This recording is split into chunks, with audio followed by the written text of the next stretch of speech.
Hello and welcome to this week's episode of This Week in British History with me, Philippa Brule. This is episode 42 and we are looking at events which happened between the 11th and the 18th of October.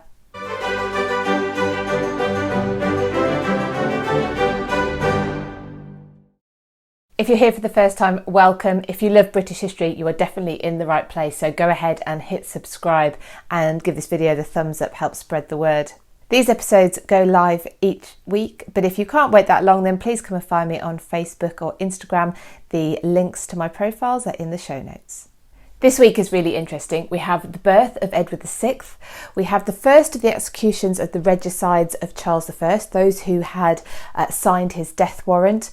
We have the Battle of Hastings, 1066 of course, and we have the death of King John. But did he get the end he deserved?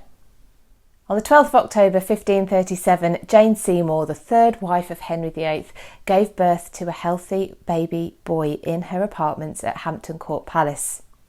The baby was born at 2 o'clock in the morning, so just into St Edward's feast day, and Jane had been in labour for around 30 hours, and although tired, she did seem to have done well and be starting to make a good recovery. However, Jane's health was about to take a terrifying turn, and by the 18th she was seriously ill. By the 23rd she had developed puerperal fever and she died on the 24th. But for now, the court was in celebration. Henry VIII finally had his legitimate son.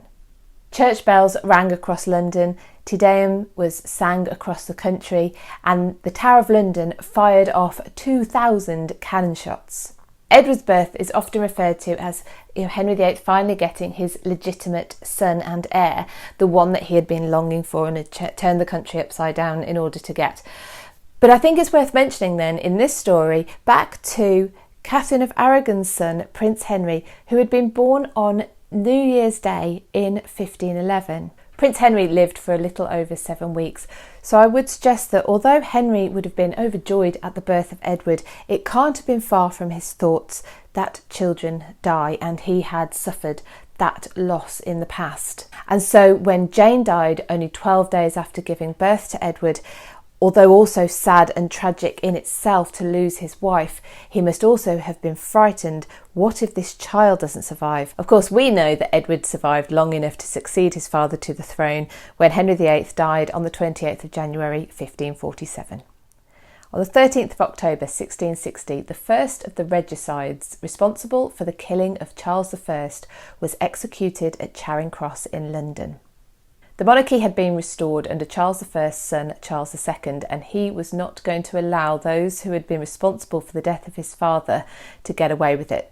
Samuel Pepys, the famous diarist who provided us with a first-hand account of Charles I's execution in his diary, was also there 11 years later to see this first execution of what would collectively be known as the regicides, those who were responsible for the death of Charles I and had signed his death warrant. These regicides, as far as the restored monarchy and administration were concerned, were guilty of high treason. They had killed a king and that could not go unpunished. The punishment for high treason was the horrific, slow and expertly performed torture of being hung, drawn and quartered. The execution site is easy to find, and in fact I've done a video about the history of that site, which you may also be interested in taking a look at, but it's now marked by a statue of Charles I on horseback. It's actually in the middle of a traffic island, and Charles I is looking down Whitehall towards Banqueting House, where he himself was executed. I'll read you the extract from Pepys' diary from the 13th of October 1660, and it reads like this. To my lord's in the morning, where I met with Captain Cuttance, but my lord not being up, I went out to Charing Cross to see Major General Harrison hanged, drawn and quartered, which was done there, he looking as cheerful as any man could do in that condition. He was presently cut down, and his head and heart shown to the people, at which there was great shouts of joy. It is said that he was sure to come shortly at the right hand of Christ to judge them that now had judged him, and that his wife do expect his coming again. Thus it was my chance to see the king beheaded at Whitehall, and to see the first blood shed in revenge for the blood of the king at Charing Cross. Over the next week, all of the regicides were executed for their part in plotting and carrying out the killing of a king. The 14th of October 1066, the Battle of Hastings, between Harold Godwinson and the Anglo-Saxon forces of Britain and William of Normandy with his Norman French invasion force. A few weeks ago I covered the Battle of Stamford Bridge, which was the battle that immediately preceded the Battle of Hastings, which Harold Godwinson had won. And if you want to see more about that, then you can check out that video. The Battle of Stamford Bridge was fought in the north. William had invaded in the south of England, so Harold Godwinson had to bring his army quick foot down the country again, ready for battle. Both men claimed that Edward the Confessor had left the throne of England to them. And so of course there was nothing else for it but to fight it out on the battlefield. Harold's army reached Hastings on the 13th of November after a 2-week march down from the north. The battle raged all day with thousands of men losing their lives, and the ultimate victory went, of course, to William of Normandy, who became better known since as William the Conqueror. And so we had the Norman invasion, the Norman conquest of Britain. Now, of course, we know that Harold lost his life at the battle, potentially with an arrow to the eye, although there's some question now as to whether the arrow was actually in his eye, because, of course, an arrow to the head could be just as fatal anyway. But why were his forces out-pitted against the French? How come they lost? There's a number of reasons that people put forward. Of course, they had already gone through one battle at Stamford Bridge and then marched for 2 weeks to get down to the south to meet William's army, so they were already fatigued. There is the fact that the French soldiers were generally better trained, potentially, than the English ones. And there's also evidence that the way the two armies spent the night before differed.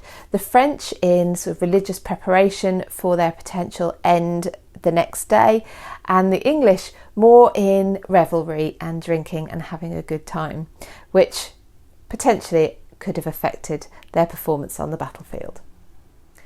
On the 18th of October 1216, King John died.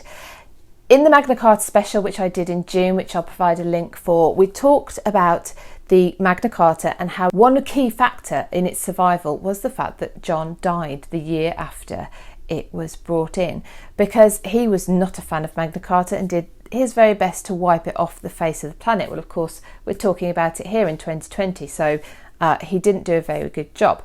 And one of the key factors was the fact that he died the year after. And if you want to know more about that and why that had an impact, then please watch the Magna Carta special.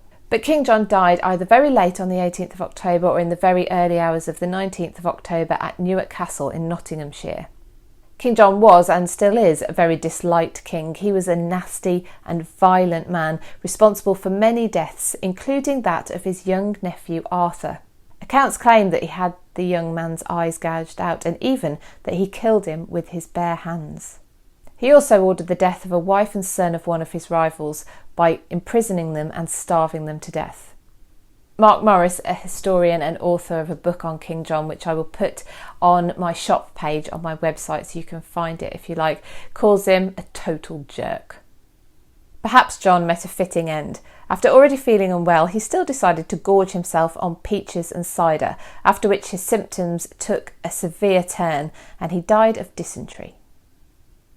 Matthew Paris, a Benedictine monk and English chronicler of the time, wrote, "Foul as it is, hell itself is made fouler by the presence of John." Thank you for joining me for this week in British history. If it was your first time, welcome. I hope you enjoyed it. Please do hit the subscribe button, give it a thumbs up, comment below and I will reply, and share with your friends. Let's get the word out to other history lovers that this channel exists. For now, have a great week, have fun, take care. I'll see you next time.